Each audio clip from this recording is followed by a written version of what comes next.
근데 최초의 여론조사가 윤 대통령에 대한 지지가 40% 이상 나온 여론조사 있었잖아요. 그래서 저도 깜짝 놀랐어요. 이 계엄에 또 내란죄 수사를 받고 있는데 어떻게 40%가 나올 수 있을까? 저건 좀 문제가 있지 않나 했는데 그 이후에 쭉 나오는 여론조사, 특히 우리가 여론조사는 추이가 중요하다는 얘기를 수없이 하잖아요. 근데 추이를 보면 이미 딱 붙었어요.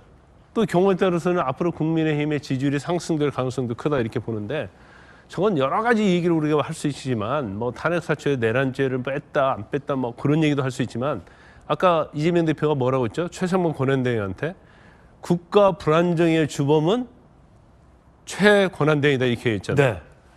근데 국민이랄지 민심은 국가 불안의 주범은 이재명과 민주당이다 이렇게 보고 있는 거예요. 왜냐하면 막 줄탄핵하죠. 줄고발하죠.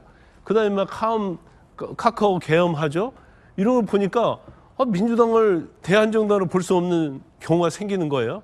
그 이재명 대표의 어떤 사법리스크와 관련해서 또 이재명 대표의 어떤 계엄 이후의 행동들 그리고 모든 것을 내랑 선전 선동으로 프레임을 세우려고 하는 그런 것들이 국정을 불안정하게 하고 민주당 자체가 다음 대선에 있어서 대한정당이 되지 못한다는 그러한 인식이 점점 스며들고 있다고 보고요. 이 여론조사 조사 기간을 보니까 민주파출소 논란은 카톡 계엄 논란은 아직 본격적으로 저 여론조사 결과에 반영이 안 된 것 그렇죠. 같은데. 근데 이게 반영이 되면 제가 볼 때는 더 민주당에 제가 개인적으로 볼 때는 치명적이 될 가능성이 크다 이렇게 보고요.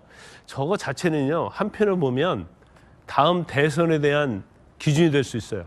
그러니까 이미 국민들은 다음 대선을 생각하고 있거든요.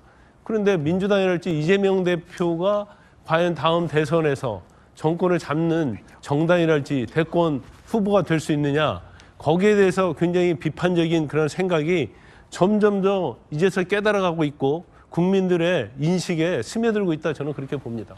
이번 리얼리미